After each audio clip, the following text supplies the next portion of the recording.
un cadre aujourd'hui qui débute, il débute à un peu plus de 2000 euros. 80% des cadres trouvent leur premier, enfin en école de commerce plutôt, trouvent leur premier, ou en bac plus 5, économie-gestion, trouvent leur premier emploi en Ile-de-France.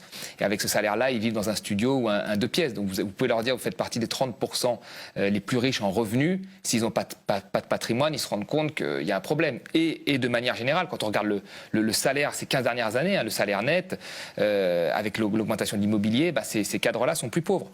Et puis de l'autre côté, vous avez les habitants des banlieues et les habitants des territoires qui ont subi la mondialisation, l'austérité budgétaire, la financiarisation de l'économie, on va en parler aujourd'hui dans votre reportage, et qui connaissent le chômage, la perte d'activité et donc la pauvreté.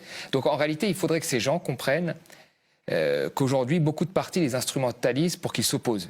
Aujourd'hui, la lutte des classes, c'est plus une lutte verticale, c'est une lutte horizontale entre pauvres, avec cette idée que si on retire des moyens à un délaissé, un autre délaissé va se sentir mieux. Ce qui est faux, en fait. La lutte doit être verticale pour une meilleure redistribution des richesses et contre le modèle économique tel qu'il fonctionne. Le jour où les gens auront intégré ça, quel que soit encore une fois, là où ils habitent, leur diplôme et ainsi de suite, ils se rendront compte que le salut se trouvera dans un autre modèle économique que celui qui est imposé depuis une trentaine d'années. Emmanuel Macron, il a fait à peu près